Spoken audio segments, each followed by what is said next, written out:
खबरों की ओर। उत्तराखंड सड़क हादसे में रानीगंज शहर के 2 लोगों की मौत हो गई है।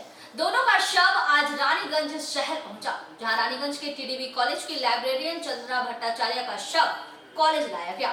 इस दौरान सभी ने उन्हें श्रद्धांजलि अर्पित की। वहीं उनके पति टीपू खान ने इस हादसे के लिए उत्तराखंड सरकार को जिम्मेदार ठहराया है। उत्तराखंड के शामा स्थित फरसाली के बेटोप में हुए सड़क हादसे में रानीगंज के 2 लोगों की मौत हो गई, जिनमें एक सीटू नेता किशोर घटक रहे और दूसरी रानीगंज टीडीबी कॉलेज की लाइब्रेरियन चंदना भट्टाचार्य खान शामिल थी। इन दोनों के शव को शनिवार रानीगंज लाया गया, जहां कॉलेज में चंदना भट्टाचार्य खान के शव को रखा गया।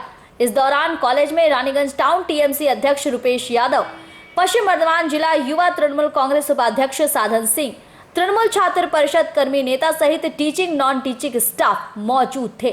सभी ने फूल माला पहनाकर उन्हें श्रद्धांजलि दी। वहीं चंदना भट्टाचार्य के साथ उत्तराखंड गए उनके पति टीपू खान ने आंखों देखा हाल बयां किया है। মানে ওই স্পটে তো আপনি ছিলেন অ্যাক্সিডেন্টের টাইমে? গাড়ি ছিল, সামনে একটা গাড়ি, মাঝখানে আমরা ছিলাম সবাই। হঠাৎ পাহাড়ে তো টার্ন নিতে হয় ঘন ঘন, এই সময় সামনের গাড়ি টার্ন নিয়েছে আর এর গাড়িটা ক্লাচ প্লেট অনেক আগের থেকে গন্ধ আসছে। ওকে বলা হলো ক্লাচ প্লেট চেঞ্জ করো, ও বললো আমি নিচে যেয়ে করব, নৈনিতালে করব। বাস ঠিক যে ও টার্ন নিচে ব্রেক মেরেছে, যে পেছন থেকে ধাক্কা মারলো, সামনে গাড়িটা রাস্তায় উল্টে গেল আর আমরা একদম নদীতে পড়ে গেলাম।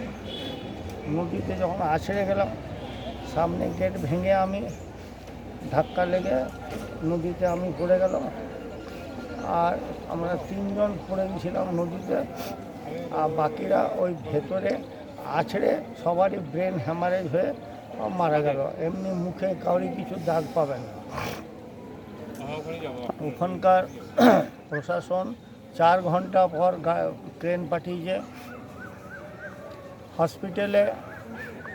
একবার আজকে দেখলো, কালকে আর কেউ এলোই। এইরকম পজিশন উত্তরাখণ্ডে। আর গাড়িগুলো সব পুরনো গাড়ি, কোনো ওদের কোনো চেক ফেক বলে কিছু নাই, যে পাহাড়ে চলছে গাড়ি, গাড়ি চেকিং সিস্টেম হোক, কিচ্ছু না। মানে গাড়ির যান্ত্রিক গোলযোগ আগে থেকে খারাপ ছিল, সেজন্য এই ঘটনাটা ঘটে গেল। ও ব্রেক ফেল না হলে এটা হতোই না, কিছুই হতো না। ওখানকার প্রশাসনদের দোষী বলছেন তো? পুরো প্রশাসন মানে মেডিকেল, ওখানে নার্স বলছে আমরা সায়েন্স নিয়ে পড়েছি। আমরা কী নিয়ে পড়েছ? বলছে পালপাল সায়েন্স। পালপাল সায়েন্স এই হচ্ছে ওখানকার নার্স। পুরো সিস্টেমে কেয়ারলেস। দেয়নি, সেকেন্ড দিন একটা ওষুধ দেয়নি, সারাদিন আমি পড়েছিলাম। যার জন্যে খুবই অসুবিধায় ওখানে ছিলাম। ওখান থেকে আমরা বেরিয়ে এলাম। আমি তো দিল্লিতে টাকা দিয়ে এই ব্যান্ডেজ ফ্যান্ডেজ করেছি। তো কলকাতার থেকে ফোন গেছে, তবে যে আমাদের ডেড বডি পেলাম না, তো ডেড বডি ওখানে পৌঁছে যেত। আপনার নাম? আপনার नाम? टीपू खान। टीपू खान ने उत्तराखंड सरकार की व्यवस्था पर सवाल उठाते हुए कहा कि उत्तराखंड में ना तो इलाज की सुविधा मिली और ना ही टूरिस्ट गाड़ियों की जांच की जाती है। उन्होंने आगे कहा कि टूरिस्ट को घुमाने के लिए 2 गाड़ियां बुक की गई थी, जिनमें जिस गाड़ी में टीपू खान, उनकी पत्नी चंदना भट्टाचार्य खान, किशोर घटक मौजूद थे, उस गाड़ी का क्लच और ब्रेक से लगातार गंध आ रही थी। बार बार ड्राइवर से चेक करने की बात कही जाने के बावजूद भी उसने इसे हल्के में लिया और नतीजा कई लोगों को अपनी जान गंवानी पड़ी। उन्होंने कहा कि जिस चीज का डर था वही हुआ। गाड़ी का ब्रेक फेल हुआ और दूसरी गाड़ी पहली गाड़ी को धक्का दे मारी, जिसके बाद पहली गाड़ी सड़क पर ही पलट गई और जिस गाड़ी पर ये लोग सवार थे, यानी दूसरी गाड़ी खाई में गिर गई। गाड़ी से छिटककर 3 लोग नदी में गिर पड़े, जबकि बाकी लोग गाड़ी के अंदर फंसे रहे और उसी दौरान उनकी मौत हो गई। टीपू खान ने उत्तराखंड सरकार पर सवालिया निशान उठाते हुए कहा कि अगर वहां की सरकार टूरिस्ट गाड़ियों की जांच की रहती तो आज ये दिन देखना नहीं पड़ता। इसके साथ ही उन्होंने ये भी कहा कि घटना के 4 घंटे के बाद क्रेन बुलाई गई और इसके बाद ही गाड़ी खाई से बाहर आई। वहीं अस्पताल की चिकित्सा व्यवस्था की हालत भी उन्होंने खराब बताई। टीपू खान ने कहा कि जिस दिन वो अस्पताल पहुंचे उस दिन उनका इलाज किया गया, लेकिन बाद में उनकी सुध लेने वाला कोई नहीं था। दिल्ली पहुंचकर उन्होंने अपने पैसे से इलाज करवाया। इस हादसे के लिए टीपू खान ने सिर्फ और सिर्फ उत्तराखंड सरकार को दोषी ठहराया है। নমস্কার, আপনারা দেখছেন পিবি নিউজ। এই মুহূর্তে রয়েছি রানীগঞ্জ টিডিবি কলেজে। আপনারা জানেন বেশ কিছুদিন আগে উত্তরাখণ্ড ঘুরতে যাওয়ার সময় নৈনিতাল যাবার পথে গাড়ির যান্ত্রিক গোলযোগের কারণ এক অ্যাক্সিডেন্ট হয়। সে অ্যাক্সিডেন্টে প্রাণ হারায় রানীগঞ্জের লোকপ্রিয় সিটু নেতা কিশোর ঘটক এবং রানীগঞ্জ টিডিবি কলেজের জুওলজি প্রাণীবিদ্যার ইন্সট্রাক্টর চন্দনা খান ভট্টাচার্য। তার ওনাদের নিথর দেহ ইতিমধ্যে রানীগঞ্জ এসে পৌঁছেছে এবং এখন আপনাদেরকে যে চিত্রটা দেখাবো রানীগঞ্জ টিডিবি কলেজের প্রিমিসেসে, সেখানে চন্দনা খান ভট্টাচার্যের বডি ইতিমধ্যে নিথর দেহ এখানে এসে পৌঁছে গেছে এবং কলেজের টিচিং নন টিচিং স্টাফ, ছাত্র পরিষদ এবং রানীগঞ্জের বিধায়ক তাপস ব্যানার্জি সবাই এখানে উপস্থিত আছে এবং তাদেরকে শ্রদ্ধাঞ্জলি শেষ পর্ব এখানে দেওয়া হচ্ছে এবং এরপরেই কিছু তার রিলেটিভসের জন্য এখানে ওয়েট করা হচ্ছে। আরও বিস্তারিত জানতে কথা বলে নেব তাদের সহকর্মীদের সাথে। আরও বিস্তারিত জানতে সঙ্গে থাকুন, আমি সম্রাট। আকস্মিক একটা ঘটনায় কিছুই বলা যায় না। কতটা এবারে কি দুঃখদায়ক ঘটনায় আজকে তার নিথর দেহ রানীগঞ্জ টিডিবি কলেজে এলেন, যেখানে উনি চাকরিরত অবস্থায় ছিলেন এত বছর ধরে। সবাই অপ্রস্তুত, কেউ এখানে এত লোক সবাইকে টেনে নিয়ে এসছে। আমরা তো এখনো অপেক্ষা করে আছি কলেজ খুললে উনি আমাদের সাথে আসবেন। ভাবাই যাচ্ছে না, কিছু বলার মতো যায়। আপনার নাম ম্যাডাম? রাজশ্রী বসু, আপনি কোন ডিপার্টমেন্টে? বাংলা। বলতে চাই না, কিন্তু আমাদের প্রশাসন প্রথম থেকে যেদিন আমি খবর পাই, আমাদের জেলা শাসক অরুণ প্রসাদ তিনি 24 ঘন্টা মনিটরিং করেছিলেন। আমার সিএমওতে কথা হয়েছিল, আর উত্তরাখণ্ড ডিএমের সঙ্গে আমার কথা হয়েছিল। কথা হওয়ার পর সমস্ত অ্যাক্সিডেন্ট তো হয়ে যাওয়ার পর যে করার দায়িত্ব, যারা ইনজিওর তাদের হসপিটালাইজ করা, যারা নামতে পারেনি তাদের নামাবার ব্যবস্থা করা এবং যারা দুর্ঘটনায় পড়ে মারা গেছে তাদের দেহগুলো এনে প্রিয়জনের কাছে পৌঁছে দেওয়া, এই টোটালটা আমাদের সরকার মনিটরিং করে কাল সন্ধ্যাবেলা কালকে নামানো হয়েছে। পোস্টমর্টম হয়ে যাওয়ার পর বডি নামিয়ে আজকে সকালে মর্নিং ফ্লাইটে 9:30টার সময় আমাদের মাননীয় মন্ত্রী মলয় ঘটক দমদমে রিসিভ করেছেন। তারপর আমরা ওখান থেকে আমার সঙ্গে ফোনে কথাবার্তা হওয়ার পর দুর্গাপুরে দুজন ছিলেন, তাদেরকে তাদের দেহ তাদের পরিবারের হাতে তুলে দেওয়া হয়েছে। তুলে দেওয়ার পর আমাদের রানীগঞ্জে যারা ছিলেন আমাদের পরিবারের সদস্য, আমরা যারা ছিলাম, আমাদের হাতে বক্তানগর গেটে দুজনের দেহ দেওয়া হয়েছে গভর্নমেন্টের পক্ষ থেকে। এখন আমরা কলেজে নিয়ে এসেছি, যিনি কলেজের প্রফেসর ছিলেন এবং আরেকজন কিশোর ঘটক আপনারা জানেন একজন শ্রমিক নেতা ছিলেন, তার বাড়িতেও পৌঁছে দেওয়া হয়েছে। তার বাড়িতে আমি সকালে গিয়েছিলাম, তার বাড়িতেও দেহ পৌঁছে গেছে। এইটা এখন তার বাড়িতে যেয়ে শেষকৃত্যের জন্য বাড়ির লোকরা তৈরি হবে। তো নিশ্চয়ই ঘটনা ঘটে যাওয়ার পর পরিবারের লোক তো অসহায় হয়ে যায়, কীভাবে যে মারা গেল তাকে কীভাবে পৌঁছাবে। এইটা আমাদের সরকার অত্যন্ত শান্তভাবে একদম ডোর স্টেপে তার প্রিয়জনের দেহ পৌঁছে দেওয়ার সরকার ব্যবস্থা করেছে। এইটা আমরা সরকারের কাছে কৃতজ্ঞতা জানাবার আমাদের ভাষা নেই, কারণ পরিবারের লোক অসহায় ছিল সেই সময়। এর হাজব্যান্ড আমার সঙ্গে প্রতিনিয়ত টেলিফোনে কথা বলেছে টিপু ওখান থেকে, এবং যে ট্যুর অপারেটর ছিল নীলকণ্ঠ তার সঙ্গে প্রতিনিয়ত কথা হচ্ছিল। আমাদের হাসপাতালের অ্যাসিস্ট্যান্ট সুপার কঙ্কন রায় তার সঙ্গে কথা হচ্ছিল, এবং সবারই যৌথ প্রচেষ্টায় সরকারের একটা প্রোঅ্যাক্টিভনেসের জন্য আজকে আমরা অত্যন্ত তাড়াতাড়ি তার প্রিয়জনের হাতে দেহগুলো পৌঁছে দিতে পারলাম।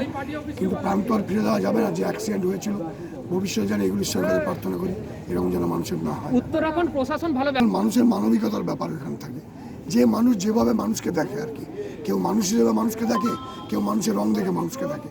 আমরা মানুষ হিসেবে মানুষকে দেখি, তার বিপদটাকে মানুষের বিপদ বলে মনে করি এবং তার পাশে আমরা দাঁড়াবার চেষ্টা করি। তার জাত কী, ধর্ম কী, দল কী, এটা আমরা বিচার্য বিষয় আমাদের কাছে নয়। যাদের কাছে বিচার্য বিষয় তাদের কাছে হতে পারে, তারা সেইভাবে সেরকম কাজ করে। আমাদের কাজ ওটা নয়, আমাদের কাজ যতটুকু পারলাম আমরা সেটা চেষ্টা করলাম। তবু যদি তাদের আমাদের থেকে খুশি কেউ হতো না, তারা সুস্থ হয়ে ফিরে আসতো, এর থেকে ভালো কিছু হতো না।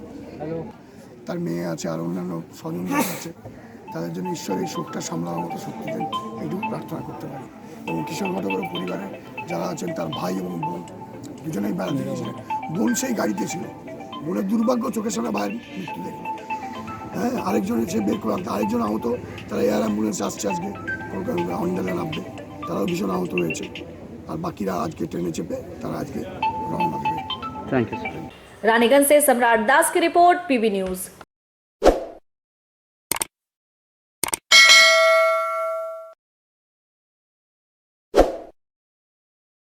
रानीगंज के बाद दुर्गापुर के सुब्रतो भट्टाचार्य और रूना भट्टाचार्य का शव भी उत्तराखंड से उनके निवास स्थान पहुंचा, जहां शव को देखने के लिए लोगों की भीड़ भी इकट्ठी हो गई। वहीं परिवार को सांत्वना देने के लिए मंत्री मलय घटक, दुर्गापुर नगर निगम के मेयर दिलीप अगस्ती सहित कई अधिकारी पहुंचे हुए थे। रानीगंज के साथ ही दुर्गापुर झंडाबाद रविंद्रपल्ली निवासी सुब्रतो भट्टाचार्य और उनकी पत्नी रूना भट्टाचार्य का शव शनिवार उनके निवास स्थान पहुंचा। सुब्रतो भट्टाचार्य दुर्गापुर इस्पात कारखाना के रिटायर्ड कर्मी थे। परिवार के सदस्यों का कहना है कि दोनों को घूमने का काफी शौक था और यही शौक उनका काल बन गया। दोनों दंपति का शव 2:05 पर कॉफिन में बंद उनके निवास स्थान पहुंचा तो किसी को यकीन नहीं हो रहा था कि भट्टाचार्य दंपति अब इस दुनिया में नहीं रहे। शव को देखने के लिए आसपास के लोगों की भीड़ इकट्ठी होनी शुरू हो गई। वहीं पीड़ित परिवार को सांत्वना देने के लिए राज्य के कानून मंत्री मलय घटक, दुर्गापुर नगर निगम के मेयर दिलीप अगस्ती, चेयरमैन मृगेंद्र नाथ पाल, पार्षद सुशील चैटर्जी, देवव्रत शाही, दुर्गापुर नगर निगम जल विभाग के MIC दीपंकर लाहा, प्रशासन के अन्य वरिष्ठ अधिकारी मौजूद रहे। सभी ने दोनों दंपति के शव पर फूल माला चढ़ाकर उन्हें अंतिम विदाई दी। মৃতদেহই আজকে সকালে এসছে। মাননীয় মুখ্যমন্ত্রীর প্রথম দিন থেকেই, ঘটনা জানার পরের দিন থেকেই তিনি সরকারের তরফ থেকে যা কিছু পদক্ষেপ নিয়েছিলেন, আজকে সকালে মৃতদেহগুলো পৌঁছায়। আমরা দমদম এয়ারপোর্টে ছিলাম, সেখান থেকে বাড়ি পর্যন্ত পৌঁছে দেওয়ার নির্দেশ দিয়েছেন, আমরা এসেছি। মূলত রাজ্য সরকারের ভূমিকা কতখানি সক্রিয়তা ছিল সেটা আপনারা দেখতে পাচ্ছেন, মানুষ দেখতে পাচ্ছেন। যেখানে ঘটনা ঘটেছে সেখান থেকে শুরু করে বাড়ি পর্যন্ত পৌঁছে দেওয়ার পুরো দায়িত্বই রাজ্য সরকার গ্রহণ করেছে এবং আমরা সেটা পালন করছি। শিল্পাঞ্চলের একই পরিবারের 5 জনের মৃত্যু এইভাবে, এটা কতটা? একই পরিবারের 3 জন, আরেকজন আছেন আমাদের ঘটক রানীগঞ্জের এবং আসানসোলের একজন আছেন। এই পরিবারের স্বামী স্ত্রী এবং এনাদের এক বোন, 3 জন মারা গেছে। দুর্গাপুরে তাদের বাড়ি তুলেন, এরপর কি আপনি রানীগঞ্জ আসানসোলে যাবেন? হ্যাঁ, যাবো। ট্রেন আছে। কতটা ব্যথাদায়ক এটা? না, যে কোনো মৃত্যুই ব্যথা দাও, কিন্তু এটা হঠাৎ হয়েছে, হঠাৎ যেটা হয়ে যায় না সেটা আরও বেশি হয়। এটা আনএক্সপেক্টেড ব্যাপার এবং যার যায় তারা বুঝে। হয়তো সহানুভূতি আমাদের একটা হয়েছে, কিন্তু সামনে যখন ডেড বডি দাঁড়ানো যায় তখন ফিল করা যায় যে কতটা কষ্ট এবং এই কষ্টের মাঝে আমরাও আছি এবং আমরা পরিবারের সকলকে বললাম যে এর পরবর্তীকালে তাদের যতটুকু প্রয়োজন হবে, আমরা যতটুকু তাদেরকে সাহায্য করতে পারবো প্রশাসনিক হয়ে হোক, আমরা পরিবারের সাথে থাকবো। এবং মাননীয় মন্ত্রীও বলে গেলেন যে ছেলেকে যে কাজকর্ম হয়ে যাওয়ার পরে তার সাথে আসানসোলে যোগাযোগ করার জন্য উনি যথাযথ ব্যবস্থা গ্রহণ করবেন। সময় আমার গাড়ি আছে, আমার গাড়িটা ওনারা বুক করে ওনাদের স্বামী স্ত্রীকে দুজনকে আমি আসানসোল স্টেশনে মোটামুটি 8:35 ওনাদেরকে আমি নামিয়েছি। কত তারিখে? 21 তারিখে সকালে 8:30টার সময়। তো ওনাদের দুজনকে নামাবার পর ওনার আমাকে বলল, গৌতম তাহলে একটা কাজ করবে, যদি আমরা তাড়াতাড়ি চলে আসি তাহলে তোমাকে আমি ফোন করব, তুমি এখানে চলে আসবে, আমরা তোমার সাথে আবার বেরিয়ে চলে যাব। বাস ওনাকে নামিয়ে দিয়ে আসার কথা বলছিলেন উনি। আজকে আসার কথা, আজকে রিটার্ন আসার কথা। তো আমার আজকে ওইখানে মানে গাড়ি নিয়ে যাওয়ার কথা ছিল আসানসোলে। তো আমরা পরশু পেপার পড়তে গিয়ে দেখছি যে ওনাদের এই অবস্থাতে, ছবিটা আমরা দেখলাম। তো বন্ধু বান্ধবদেরকে বললাম যে এই ব্যাপার হয়ে গেছে। হ্যাঁ, আমি তাদেরকে নিয়ে আসার কথা, আজকে আমাদের তাদেরকে নিয়ে আসার কথা। হ্যাঁ, দুঃখ, বিশাল দুঃখ, মানে বলার কিছু আর বলার নাই এর মধ্যে। মানে এরকম যে হবে আমরা নিজেরাও ভাবতে পারিনি, মানে বিশ্বাস করছি না যে ওনারা এখন নেই। হ্যাঁ, যে এরকম হবে। উনি আমাকে বললো যে গৌতম তোমাকে ফোন করলেই তুমি আবার চলে আসবে, আমরা তোমার সাথে আবার চলে যাবো। হ্যাঁ দাদা, আপনি ঘুরে আসুন আর ভালোভাবে যাবেন, জিনিসপত্র যত্ন করে রেখে যাবো। হ্যাঁ, ঠিক আছে, ঠিক আছে। 21 তারিখে এই বাড়ি থেকে? হ্যাঁ, এই বাড়ি থেকে, এই সামনের এইখান থেকেই আমি ওনাকে তুলে নিয়ে চলে গেছি। ওনার বাড়িতে সেই সময় তার কেউ ছিল না, তালাব টালাব দিয়ে আমি সব কিছু লোড করে নিয়ে চলে গেলাম। ছেলের বউ ছেলেকে আমরা দেখি নাই। হ্যাঁ, ওনারা বেড়াতে গিয়েছিল, ওনারা এখানে ছিল না। ওনারা দুজন ওইখান থেকে চলে গেল। আমি রানিগঞ্জ থেকে যাচ্ছি। আমার নাম গৌতম সিং। আপনি কি গাড়ি? হ্যাঁ, আমি গাড়ি চালাই। গৌতম সিং। বেদনাদায়ক, কতটা পরিমাণ করে বোঝানো যাবে না। কবে গিয়েছিলেন? 21 তারিখে গিয়েছিলেন। এখন কি করে জানতে পেরেছিলেন? ওইখান দিয়ে খবর করেছিল।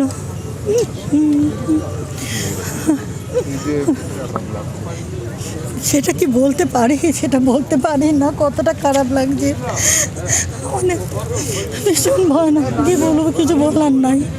ওনাদের দেহটা দেখবো কি করে সেটাই ভাবছি। কীভাবে জানতে পারলেন আপনারা? খবরের মারফতে ওইখান দিয়ে ফোন করেছিল পুলিশ স্টেশনে, সেখানে এখানে ইনকোয়ারি হয়েছে। তখন আমরা এখানে থাকি, আমাদের কাছে এসে সেইভাবে আমরা জানতে পারলাম। তখন বললাম না এখানে আছে, তখন তো আমরা জেনে তো আমরা কী করব, কিছু ভাষা খুঁজে পাচ্ছিলাম না। কি নাম আপনার? আমার নাম কাকলি ভট্টাচার্য। কে হন আপনি? আমিও প্রতিবেশী, কিন্তু আমার নিজের দিদি। আমি दुर्गापुर से निमाई दास की रिपोर्ट, पीबी न्यूज।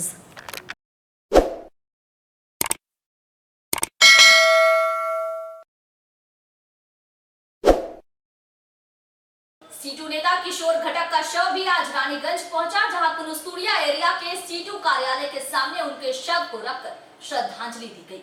उत्तराखंड में सड़क दुर्घटना में आसनसोल, रानीगंज, दुर्गापुर के 5 सैलानियों की मौत हो गई थी। इनमें रानीगंज क्षेत्र के कदावर सीटू नेता किशोर घटक भी शामिल थे। शनिवार उनके शव को रानीगंज लाया गया। इसके बाद कुनुस्तुड़िया एरिया में सीटू कार्यालय के सामने उनके सम्मान में एक श्रद्धांजलि सभा का आयोजन किया गया, जहां सिर्फ सीटू ही नहीं बल्कि सभी श्रमिक संगठनों के तमाम नेता और कार्यकर्ता उपस्थित थे। सभी ने इस दिवंगत श्रमिक नेता को नम आंखों से विदाई दी। श्रद्धांजलि अर्पित करने वालों में जामुड़िया की पूर्व विधायक जहानारा खान, आसनसोल के पूर्व सांसद वंश गोपाल चौधरी, मनोज दत्ता, तापस कवि शंभू चौधरी, राधेश्याम हरिजन, नासिर मियां, नुमान अशरफ खान, धीरज लाल हाजरा, कलीमुद्दीन अंसारी, सुजीत तपादार, सोहराब अली खान प्रमुख थे। इनके अलावा कुनुस्तुड़िया कोलियरी एरिया के जीएम अनिल कुमार सिन्हा और पर्सनल मैनेजर मंजूर आलम सहित तमाम ईसीएल अधिकारी भी मौजूद थे। इस संदर्भ में वंश गोपाल चौधरी ने कहा कि ये बेहद ही हृदय विदारक घटना है। उन्होंने बताया कि किशोर घटक के साथ छात्र जीवन के दिनों से उनका परिचय है। किशोर घटक ने अपने आचरण से सबके दिलों में एक ऐसी जगह बनाई है जिस कारण वो हमेशा अमर रहेंगे। वहीं एक और वामपंथी नेता मनोज दत्ता ने भी किशोर घटक को एक जुझारू श्रमिक नेता बताया और कहा कि श्रमिक आंदोलन को उनकी कमी काफी खलेगी। उन्होंने कहा कि किशोर घटक के कार्यों के कारण वो आने वाले समय में सबके दिलों में अमर होकर रहेंगे। किशोर घटक को याद करते हुए श्रमिक नेता सोहराब अली खान ने भी उनको एक अच्छा नेता और व्यक्ति करार दिया और कहा कि वो लोगों के दिलों में हमेशा अपने कार्यों के कारण जिंदा रहेंगे। उन्होंने भगवान से उनके परिजनों को इस दुख की घड़ी में साहस देने की प्रार्थना की। केकेएससी के सुजीत तपादार ने कहा कि भले ही किशोर घटक उनके राजनीतिक विरोधी सीटू के नेता थे, लेकिन जिस तरह से उन्होंने सबको अपना बना लिया वो अभूतपूर्व था। उन्होंने बताया कि शायद ही ऐसा कोई होगा जो उनके खिलाफ कुछ भी कहेगा। उन्होंने कहा कि सही में किशोर घटक के असमय चले जाने से न सिर्फ सीटू बल्कि श्रमिक आंदोलन को करारा झटका लगा है।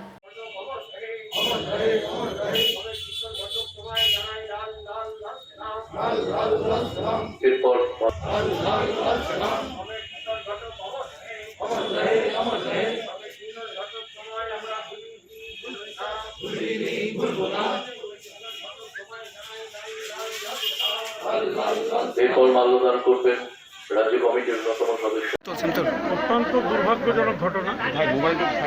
বেশ কয়েকটি পরিবার আমাদের এই জেলা তারা একসঙ্গে বেড়াতে গেছিলেন, কিন্তু একটি গাড়ি ছাদে পড়ে যাওয়ার জন্য তাতে 12 জন মানুষ ছিল। আমি যেটা শুনেছি তার মধ্যে 5 জন মারা গেছে, 2 জন দুর্গাপুরে, 2 জন রানীগঞ্জে এবং আমাদের আসানসোলের একজন। যখনই খবর পাওয়া গেছে মাননীয় মুখ্যমন্ত্রী একটা সেকেন্ডও দেরি করেননি, সঙ্গে সঙ্গে রাজ্য সরকারের থেকে যা যা পদক্ষেপ নেওয়ার তিনি নিয়েছেন এবং সেই মৃতদেহগুলি উদ্ধার করে ওখান থেকে নিয়ে এসে আজকে সকালের ফ্লাইটে আসে। প্রথম ফ্লাইটে 3টে, তারপরে সেকেন্ড ফ্লাইটে আরও 2টো মৃতদেহ আসে। সেখানে মাননীয় মুখ্যমন্ত্রীর নির্দেশে আমি এবং অরূপ বিশ্বাস মন্ত্রী দুজনে ছিলাম। সেই ডেড বডিগুলো আমরা ওখান থেকে ডেলিভারি নিয়ে পরিবারের লোকজন গেছিলেন, তাদেরকে সঙ্গে নিয়ে আমরা বাড়িতে পৌঁছে দিলাম। কারণ যেখানে ঘটনাটা ঘটেছিল সাধারণ পরিবারের পক্ষে সেখান থেকে ডেড বডি তুলে নিয়ে আসা অত্যন্ত কষ্টজনক ছিল। তো রাজ্য সরকার এবং আমাদের মুখ্যমন্ত্রী অত্যন্ত মানবিক, এই ঘটনার পরেই যা যা পদক্ষেপ নেওয়ার নিয়েছে। এরকম ফ্রেড করিডোর করে। रानीगंज से सम्राट दास की रिपोर्ट, पीबी न्यूज।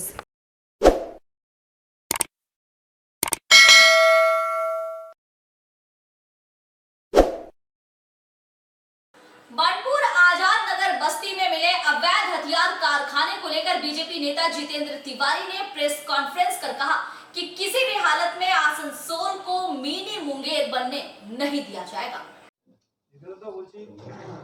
আসানসোলকে কেন আসানসোলকে কেন দুষ্কৃতীরা কি এই আসানসোলকে পাচ্ছে কেন? আমি এটা ফিল করছি, দেখুন যে ক্যালকাটার পর আসানসোলটাই হলো ফার্স্ট গ্রোয়িং সিটি, এবং কোথাও না কোথাও একটু ওরা বুঝতে পেরেছে যে এখানে এলে হয়তো কেউ কিছু বলবে না, একটা ফ্রি হ্যান্ড হয়তো দেওয়া আছে, রাজনৈতিক সংরক্ষণ আছে, সেই কারণে তারা খুব সহজে এখানে চলে আসছে। কিন্তু আসানসোলে অনেক গুণী ব্যক্তিরা আছেন, আলটিমেটলি এটা আমরা থামিয়ে দেবো, এটা হতে দেবো না আমরা। পুলিশ কমিশনার এখানে না, দেখুন পুলিশ কমিশনার কিন্তু এই যারা অ্যারেস্ট হলো তাদের তো পুলিশ অ্যারেস্ট করেছে, এই পুলিশই তো অ্যারেস্ট করেছে। কিন্তু আমার এক জায়গায় শুধু খটকা লাগছে যে পুলিশকে ফ্রি হ্যান্ড দেওয়া হচ্ছে না। পুলিশ একটা লেভেল অবধি যাচ্ছে, তারপর কোনো অজ্ঞাত কারণে তারা থেমে যাচ্ছে। আমার দৃঢ় বিশ্বাস, দক্ষতা নিয়ে আমাদের কোনো প্রশ্ন নেই। আসানসোল দুর্গাপুর পুলিশ কমিশনারেটে যারা পুলিশ আধিকারিকরা আছেন তাদেরকে যদি ফ্রি হ্যান্ড দেওয়া হয় যে না তোমাদের কোনো ক্ষতি হবে না, তোমরা যেখানে বেআইনি কোনো কিছু দেখছো তোমরা অ্যাকশন নাও, এই ফ্রি হ্যান্ড যদি তাদের কাছে থাকে, এই পুলিশ দক্ষ, এই পুলিশ কিন্তু বেঙ্গলে অন্যান্য পুলিশরা যা করে সেরকম কাজ করে এরাও দেখাতে পারবে না, তারা আসানসোলকে রক্ষা করতে পারে। তাদের দক্ষতা নিয়ে আমাদের কোনো প্রশ্ন নেই, তাদের সদিচ্ছা নিয়ে আমাদের মনে কোনো প্রশ্ন নেই, কিন্তু তাদেরকে ফ্রি হ্যান্ড দেওয়া হয়েছে কিনা এই বিষয়ে আমাদের মনে কিন্তু সামান্য প্রশ্ন আছে। আপনি ড্রাগ নিয়ে বললেন, কয়েকদিন আগে আমরা দেখেছি আসানসোলের রেলপাড়ে সাধারণ মানুষ রীতিমতো এই ড্রাগ কারবারিদের বিরুদ্ধে রাস্তায় নামতে বাধ্য হয়েছে। তারা সরাসরি বলছে পুলিশের ভূমিকা এবং প্রশাসনের ভূমিকা নিয়ে আঙুল তুলছে। আমি তো বলছি যে পুলিশকে ফ্রি হ্যান্ড দিতে হবে, তো তারা তো সরকারি চাকরি করে। এবার একজন অফিসার মনে করো একটা ড্রাগ র্যাকেটকে ধরলো এবং তাকে সুন্দরবন পরের দিন ট্রান্সফার যদি করে দেওয়া হয়, সে কি করছি যে আসানসোল দুর্গাপুর পুলিশ কমিশনার তারা নিশ্চয়ই বলবেন, তারা বলবেন আমরা খুব ভালো কাজ করছি, আমাদের ফুল লিবার্টি আছে, কিন্তু আমরা ফিল করছি কোথাও না কোথাও পুলিশকে পেছন থেকে টেনে ধরে রাখা আছে, ফুল লিবার্টি তাদেরকে দেওয়া হচ্ছে না। আমরা দাবি করছি যে এই পুলিশ কমিশনারেটের সমস্ত পুলিশ অফিসারদেরকে ফুল লিবার্টি দেওয়া হোক, যাতে যেখানে অসামাজিক কাজ তারা দেখবেন তারা ফ্রিলি অ্যাকশন নিতে পারেন, এবং অ্যাকশন নিলে তাদের ট্রান্সফার হয়ে যাবে না, এই অ্যাসুরেন্স তাদেরকে সরকার দেখ, হোম ডিপার্টমেন্ট দেখ। এর সঙ্গে সঙ্গে আমরা দেখছি যে বেশ কিছুদিন ধরে দেখছিলাম যে যেখানে কি বলবো ড্রাগস যেটা পয়জনাস ড্রাগস, সেখানে পুলিশ বেশ কিছু জায়গায় ধরপাকড় করছিল, এখন আবার দেখছি এটা বন্ধ হয়ে গেছে। বিভিন্ন জায়গায় মাদক দ্রব্য বিক্রি হচ্ছে, অবাধে বিক্রি হচ্ছে, বিভিন্ন স্কুলের স্টুডেন্টরা এর ফলে এফেক্টেড হচ্ছে, এবং আমাদের যুব সমাজকে বিপথে নিয়ে যাওয়ার একটা প্রচেষ্টা চলছে। বিভিন্ন জায়গায় সাট্টা জুয়া এটা তো মানে ওপেন হয়ে গেছে, সব জায়গায় চলছে। এই আসানসোল কিন্তু আমরা চাইনি, আসানসোলের মানুষ এই আসানসোল চাইনি। আসানসোল যে পথে এগোচ্ছিল, আসানসোল কিন্তু ক্যালকাটাকে কম্পিট করছিল, আসানসোল কিন্তু কলকাতাকে সব দিক দিয়ে আমরা কিন্তু আসানসোল ক্যালকাটার সঙ্গে টক্কর দিচ্ছিল। ক্যালকাটার মানুষ যখন কফি হাউসে বসে কফি খাচ্ছে, তখন আসানসোলের মানুষও আসানসোলের কফি হাউসে বসে ফ্যামিলি নিয়ে কফি খাচ্ছে। কিন্তু ক্যালকাটাতে সাহিত্যিক বুদ্ধিজীবীরা যারা আছেন আর্ট গ্যালারিতে তাদের এক্সিবিশন হচ্ছে, আসানসোলে আর্ট গ্যালারিতে কিন্তু এক্সিবিশন হচ্ছে। ক্যালকাটাতে সংস্কৃতি মনস্ক মানুষরা যখন ওইখানে বিভিন্ন যে রবীন্দ্র সদন আছে সব জায়গায় যাচ্ছেন, আমাদের রবীন্দ্র ভবনে কিন্তু মানুষ আসছিলেন। এই পরিবেশ কিন্তু আসানসোলে আস্তে আস্তে তৈরি হয়েছিল।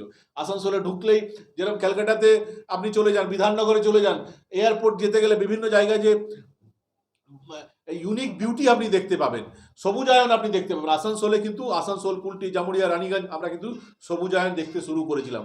আমরা স্বপ্ন দেখতে শুরু করেছিলাম যে আসানসোল আলটিমেটলি 2 বছর 4 বছরের মধ্যে ভিগু ঠাকুর, শিবপ্রসাদ বর্মনজি, বাপি বিলার এবং কার্তিক ধীবর, সবাই প্রাক্তন কাউন্সিলর আসানসোল মিউনিসিপ্যাল কর্পোরেশন, আমরা সবাই উপস্থিত আছি।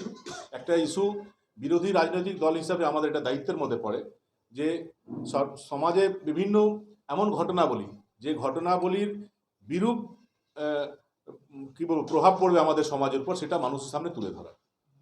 আমরা লাস্ট 8 মাসে দেখলাম এই শিল্পাঞ্চল আসানসোল কয়েক বছর অক্লান্ত পরিশ্রম করে আসানসোলের বুদ্ধিজীবী মানুষ, আসানসোলে যারা শিক্ষিত মানুষ, আসানসোলে জ্ঞানী মানুষদের তাদের সহযোগিতায় আমরা আসানসোলকে আলটিমেটলি ক্যালকাটার সঙ্গে কম্পিট করতে শুরু করেছিলাম। আসানসোল মিনি ক্যালকাটা হয়ে যাচ্ছিল, আসানসোলকে মিনি ভারতবর্ষ বলা হয়। কিন্তু লাস্ট 8-9 মাসে এমন কিছু ঘটনাবলী আসানসোলে ঘটেছে যে এখন আসানসোলকে কেউ আসানসোলের বাইরে গেলে আসানসোলকে বিদ্রুপ করে আসানসোলকে মিনি মুঙ্গের বলতে লোক শুরু করেছে।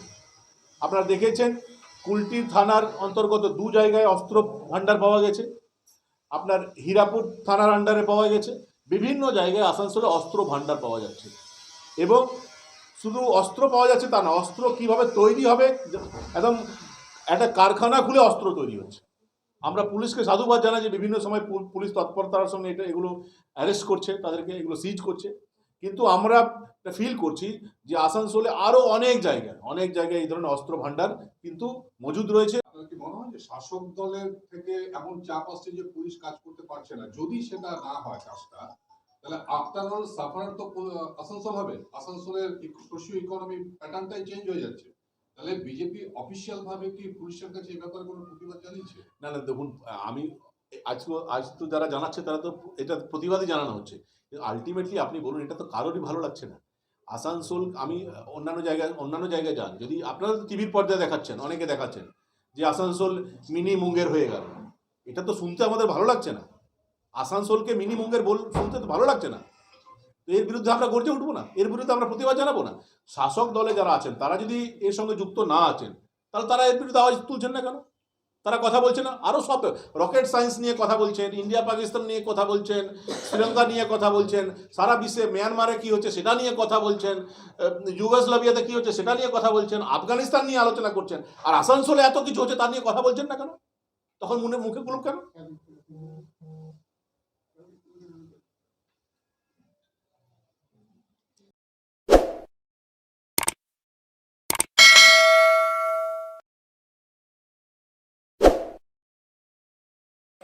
विधानसभा चुनाव में तृणमूल की जीत के लिए मन्नत की गई थी, जो अब पूरी हो चुकी है।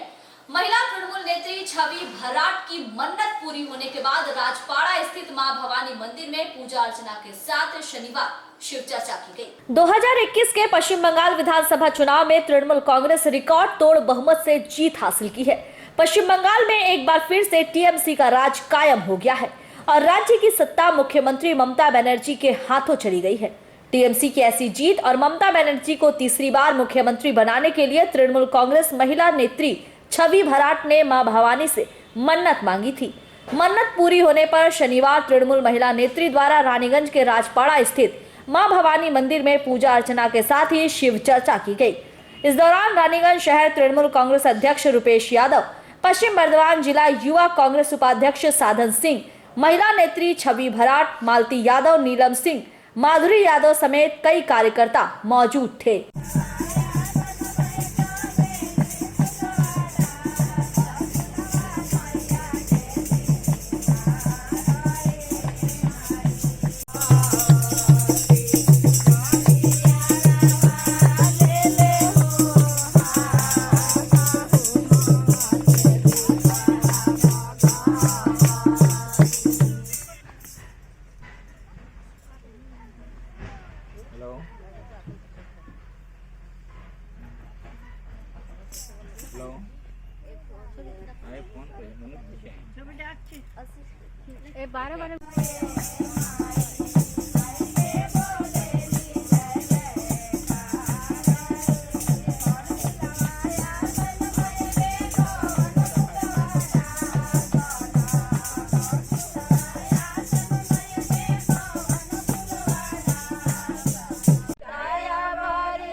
रानीगंज से सम्राट दास की रिपोर्ट, पीबी न्यूज।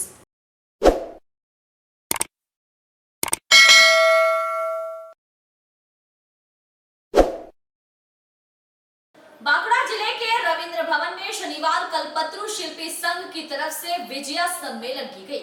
इस दौरान बांकुड़ा जिले के अलावा अन्य जिलों से भी 500 कलाकार इसमें शामिल हुए। कल्पतरु शिल्पी संघ विजय सम्मेलन बांकुड़ा जिले के रविंद्र भवन में संपन्न हुआ। इस अवसर पर जिला सूचना और सांस्कृतिक अधिकारी अरुणाभ मित्र, बांकुड़ा जिला प्राथमिक संसद अध्यक्ष वसुमित्रा सिंह, पश्चिम बंगाल सरकार के संस्कृति विभाग के संयुक्त निदेशक गौतम गांगुली, पश्चिम बंगाल कल्पतरु शिल्पी संसद के चेयरमैन आनंदमय राय, कल्याण कुमार किस्कू, अध्यक्ष कृष्णपद पांडा और सांस्कृतिक अध्यक्ष विश्वजीत चक्रवर्ती, पश्चिम बंगाल शिल्पी संघ के अन्य सदस्य मौजूद थे। कल्पतरु शिल्पी संघ का उद्देश्य सभी कलाकारों को एक छत के नीचे आने देना है। शनिवार को आयोजित सम्मेलन में बांकुड़ा जिले के साथ साथ कई अन्य जिलों के 500 कलाकार शामिल हुए। कल्पतरु शिल्पी संसद की ओर से कल्याण कुमार किस्कू ने कहा कि पश्चिम बंगाल शिल्पी संसद की ओर से सभी कलाकारों को विजया दीपावली की शुभकामनाएं।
আপনারা সকলের সম্মিলিত প্রয়াসে প্রদীপ প্রজ্বলনের মাধ্যমে আমাদের আজকের অনুষ্ঠানের আনুষ্ঠানিক উদ্বোধন করলেন বিশিষ্ট অতিথিবৃন্দ।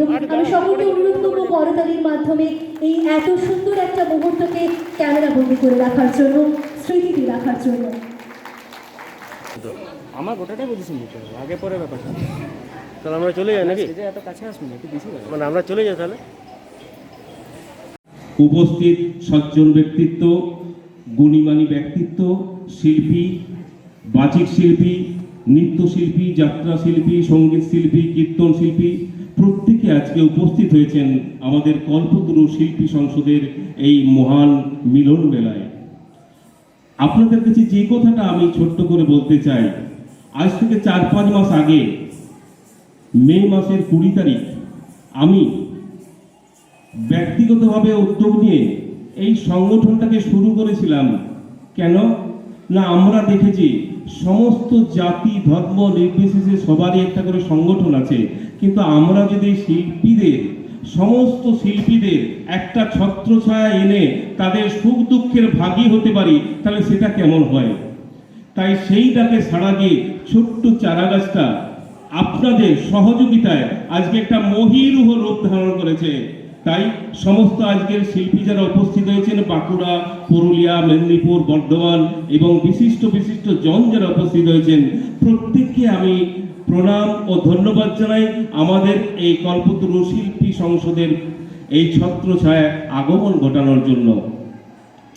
আসুন আমরা সমস্ত শিল্পী মিলে কি নৃত্যশিল্পী, बांकुड़ा से प्रणव कुमार की रिपोर्ट, पीबी न्यूज।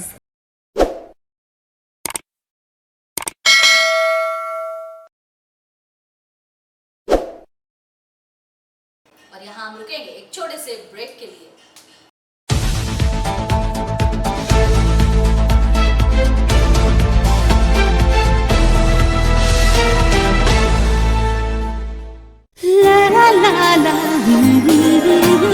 রান্নাঘরের আমি রানী, আসল গুঁড়ো মশলাটা জানি, স্বাদে সুস্বাদু অল্প একটুতেই রান্নায় জাদু, সুগন্ধ সুরুচির বাহারে মনপসন্দ মনপসন্দ মনপসন্দ আহারে। মনপসন্দ গোটা ও গুঁড়ো মশলা ঠিক মনে অ্যাগ্রো ফ্রেশ স্বাদের পাশাপাশি আপনার স্বাস্থ্যের পুষ্টিগুণে সমৃদ্ধ। অ্যাগ্রো ফ্রেশ আটা, ময়দা, সুজি, बेसन, ছাতু ও ডালিয়া। Agro fresh pure fresh and natural.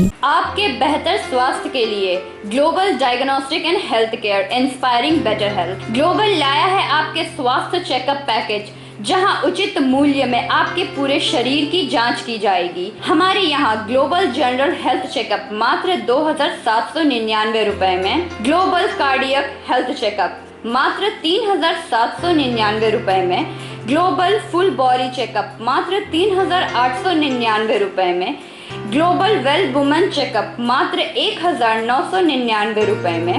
We provide super speciality clinic, CT scan, 16 slice, digital X ray, colour Doppler echo, USG, mammography, ECG, TMT, Holter monitoring, ECG, NCV, pathologic microbiology, histopathology, PFT, uroflowmetry, health checkup packages, pharmacy.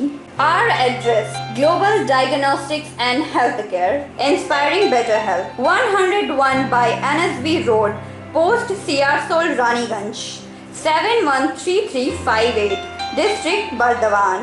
Phone number 0341244580, 24458181, 24458182. Our email address: globalhealthrng@gmail.com. Our website: www.globaldiagnostics.net.in. यहाँ स्थित दवा दुकान में सभी दवाइयों पर 10% की विशेष छूट। परेशान है अपनी रोजमर्रा की बिजी शेड्यूल से? सोच रहे हैं कि कहां से खरीदे अपनी घरेलू चीजें, स्टेशनरी, कपड़े, मेकअप का सामान जैसी इत्यादि चीजें? परेशान मत होइए, इजी बाजार लाया है एक ही छत के नीचे सभी चीजें। तो सोचना क्या है, यहाँ पर सभी चीजों पर उचित मूल्य उपलब्ध है एवं सभी चीजों का भरपूर स्टॉक, जिसे आप आसानी से खरीद सकते हैं। इतना ही नहीं, इजी बाजार में होम डिलीवरी की भी सुविधा उपलब्ध है। तो फिर देर किस बात की? हमारा पता है NSB road, opposite Anjana cinema hall. हमारा फोन नंबर है 9775766400।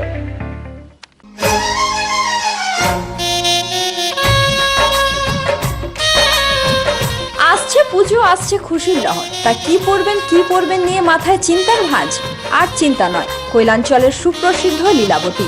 এখানে আপনি পাবেন কাপড়ের বিভিন্ন কালেকশন, মহিলাদের জন্য আকর্ষণীয় sari, churidar, kurti, leggings, top, jeggings, বাচ্চাদের জন্য বিভিন্ন কালেকশন, পুরুষদের জন্য pant, shirt, jeans, T shirt. তো আজই আসুন লীলাবতী, NSB রোড, রানীগঞ্জ।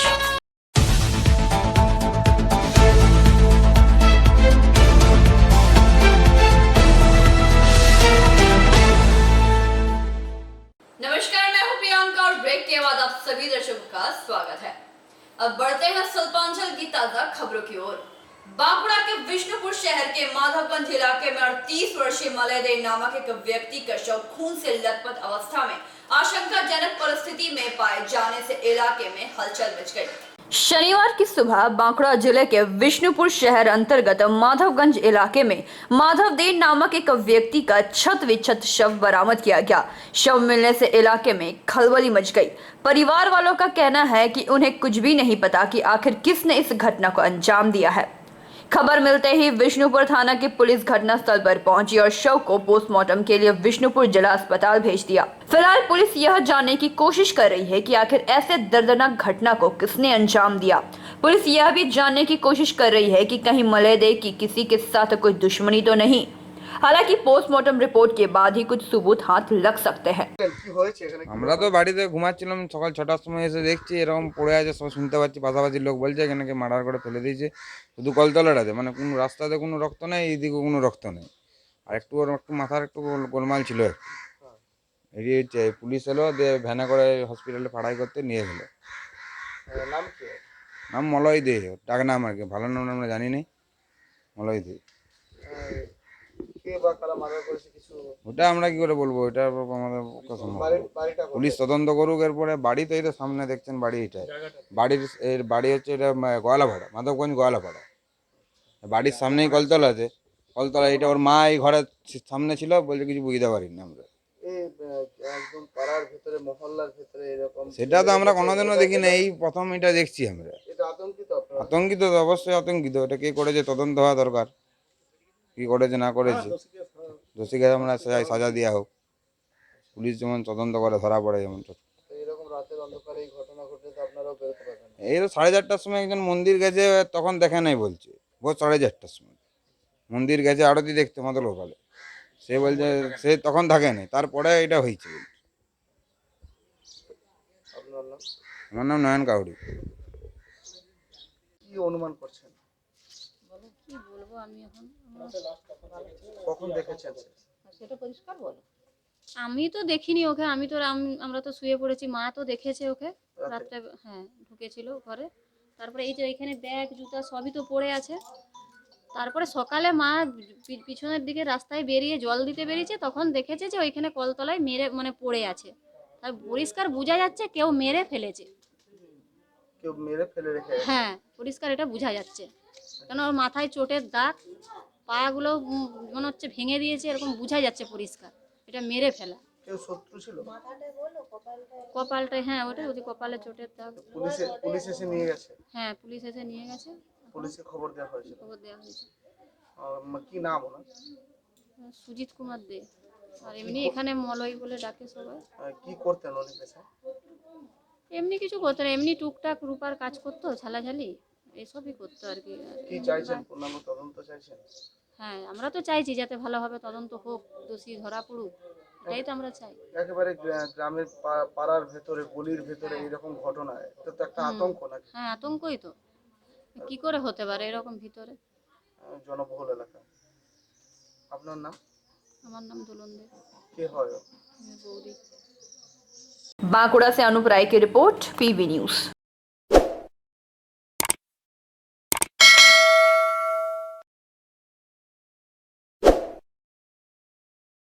जिला राज्य महिला तृणमूल नेत्री काकोली घोष द्वारा सिंदूर खेले का आयोजन किया गया, जिसमें तृणमूल कांग्रेस के कर्मीगण सभी शामिल हुए।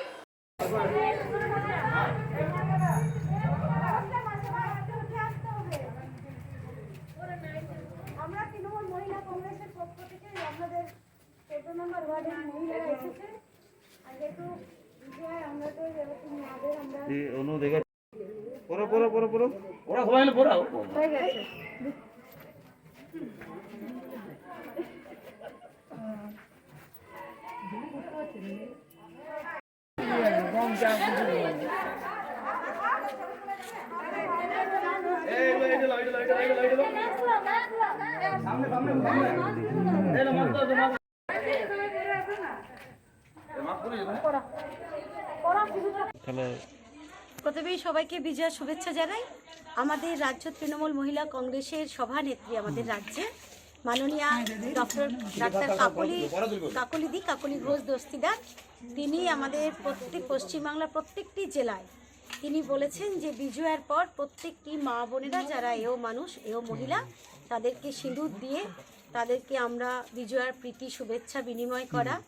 এবং আমার জেলার বাঁকুড়া সাংগঠনিক জেলার প্রতিটা ব্লকে অঞ্চলে বুথে আমাদের সিঁদুর খেলা শুরু হয়ে গেছে। কালী পুজো অবধি আমাদের বিজয়া চলবে। সেই বিজয়া কালী পুজোর আগে পর্যন্ত আমরা এই প্রোগ্রাম করব। আজকে বাঁকুড়া শহরের 14 নম্বর ওয়ার্ড তৃণমূল মহিলা কংগ্রেসের সভানেত্রী সুমনার উদ্যোগে এই ওয়ার্ডে সিঁদুর খেলা চলছে এবং তার আগেও আমাদের শুরু হয়ে গেছে বাঁকুড়া শহরের বিভিন্ন ওয়ার্ডে সিঁদুর খেলার এই প্রোগ্রামের কর্মসূচির নাম দুয়ারে সিঁদুর খেলা। এই সিঁদুর পরানোর মাধ্যমে আমরা ডোর টু ডোর যাচ্ছি এবং আগামী পৌর নির্বাচনের সময়ও যাতে মহিলাদের সাথে আমাদের একটা সংযোগ স্থাপন হয়, যাতে মা বোনেদের বিশেষ করে লক্ষ্মী ভাণ্ডার ঢুকেছে, দিদি দিয়েছেন প্রত্যেকটি মা বোনেদের আজকে আঁচলে লক্ষ্মী ভাণ্ডার, সেটাতে তারা কতটা উপকৃত, বা যদি কোথাও কোনো কারণে কারো লক্ষ্মী ভাণ্ডার এখনও ঢোকেনি সেই নিয়ে আমরা একটু তাদের সঙ্গে যোগাযোগও রাখছি যাতে খুব তাড়াতাড়ি তাদের কাজগুলো আমরা করে দিতে পারি। আর সর্বোপরি হচ্ছে একজন মহিলা আরেকজন মহিলার কাছে যাওয়া মানে একটা আত্মীয়ের বন্ধনে নিজেদেরকে আবদ্ধ করা। এই কর্মসূচিতে প্রত্যেকে ভীষণ আনন্দের সহকারে আমার তৃণমূল মহিলা কংগ্রেসের সব নেত্রীরা বেরিয়েছেন। এবং আমরা বাড়িতে গিয়ে যারা আছেন তাদেরকে সিঁদুর দিয়ে বা বয়োজ্যেষ্ঠদের প্রণাম করে একটু মিষ্টিমুখ করে আমরা প্রোগ্রামে কর্মসূচি নিয়েছি। এবং আমি সাংগঠনিক জেলা তৃণমূল মহিলা কংগ্রেসের সভানেত্রী হয়ে বলছি, আজকের আমাদের কাকলিদি যে ঘোষিত প্রোগ্রাম, তাতে সব মহিলারা প্রচণ্ড আনন্দের সাথে উল্লাসের সাথে এই কর্মসূচিটা পালিত করছেন বা করে চলেছেন। बांकुड़ा से अनूप राय की रिपोर्ट, पीवी न्यूज।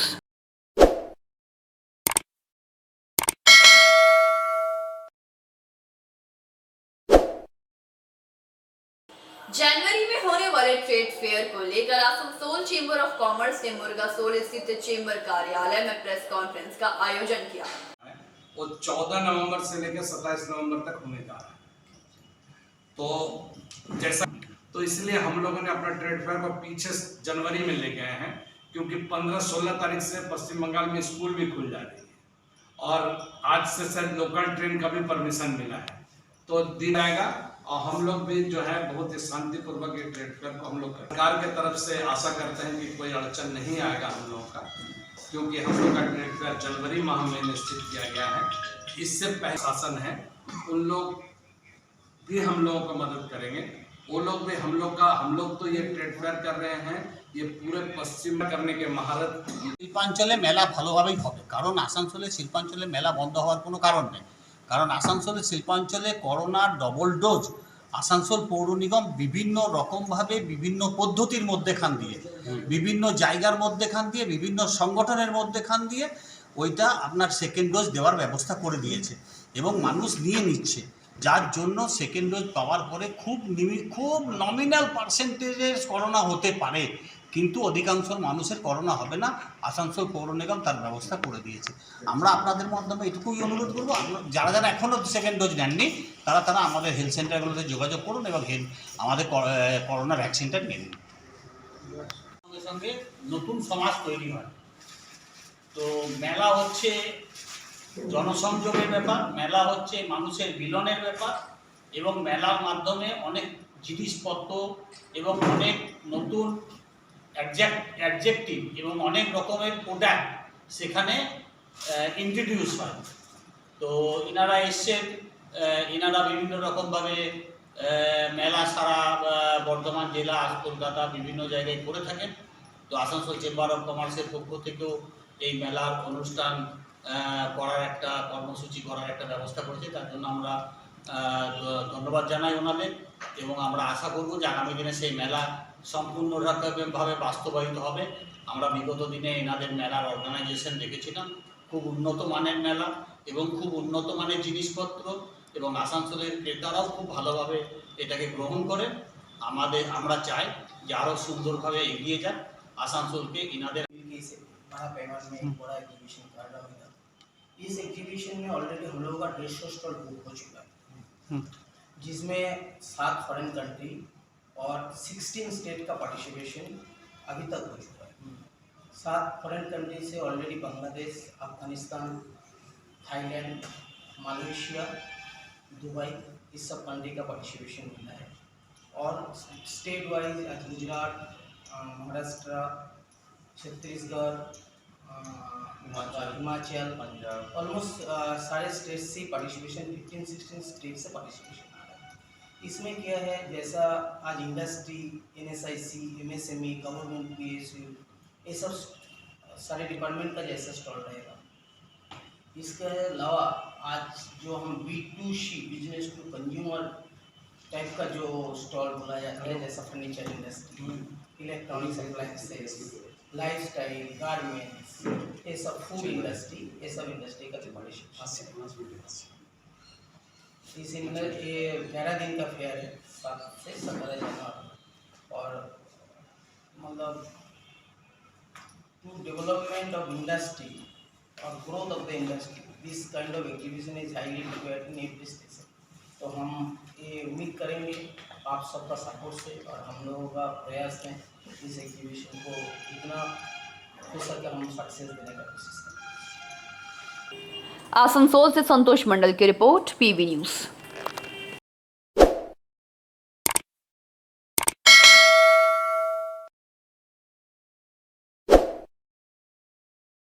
फर्जी पुलिस अधिकारी बनकर लोगों से वसूली करने के आरोप में आसनसोल दक्षिण थाना पुलिस ने 2 सिविक कर्मियों को गिरफ्तार किया। फर्जी पुलिस अधिकारी बनकर लोगों से वसूली करने के आरोप में आसनसोल दक्षिण थाना पुलिस ने 2 सिविक कर्मियों को गिरफ्तार किया है। दोनों आरोपियों को आसनसोल कोर्ट में चालान किया गया। आरोपियों में एक दक्षिण थाना का ही सिविक पुलिस बताया जा रहा है, वहीं एक और आरोपी कौस्तव बैनर्जी है जो एसबी गोराई रोड का निवासी बताया जा रहा है, जिसके पास से ईसीएल का आइडेंटिटी कार्ड, पुलिस की फर्जी ड्रेस कोड बैच आदि बरामद हुए हैं। पुलिस द्वारा दर्ज किए गए प्राथमिकी में कहा गया है कि कौस्तव लोगों को फोन कर खुद को डीएसपी बताते हुए डराता था, उसके बाद वह उनसे वसूली करता था। इसमें सिविक पुलिस जीतू ही उनका सहयोग करता था। पुलिस ने दोनों को गिरफ्तार कर मामले की छानबीन शुरू कर दी है।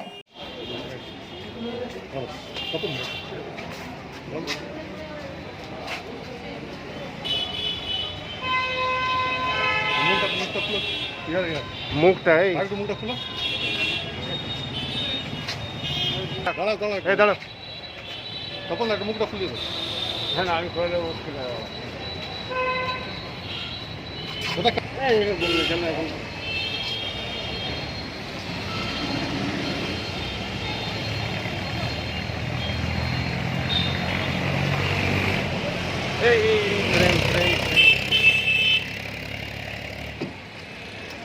তুমি তা একটুকু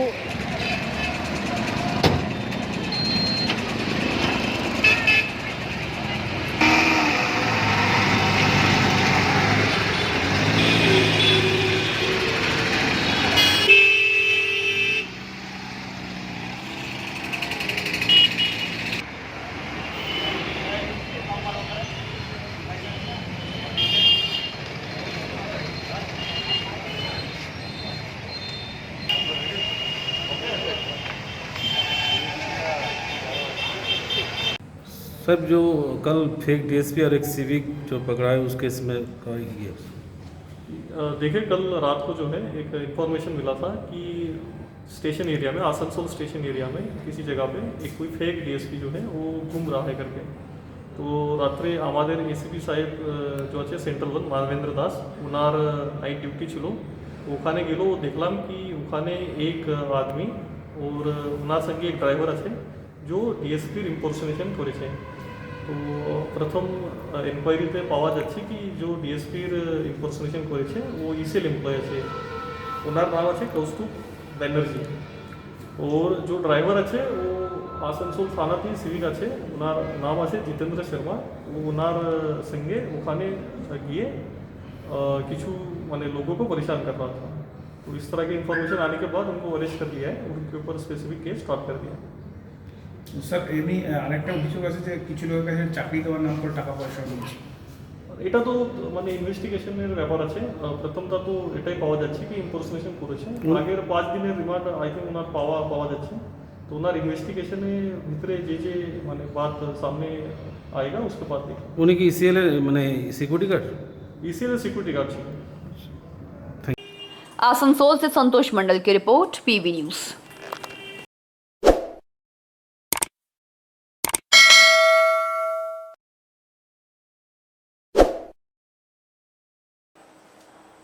आज की खबरों में फिलहाल इतना है। शिल्पांचल की ताजा खबरों के लिए जुड़े रहे हमारे साथ। नमस्कार।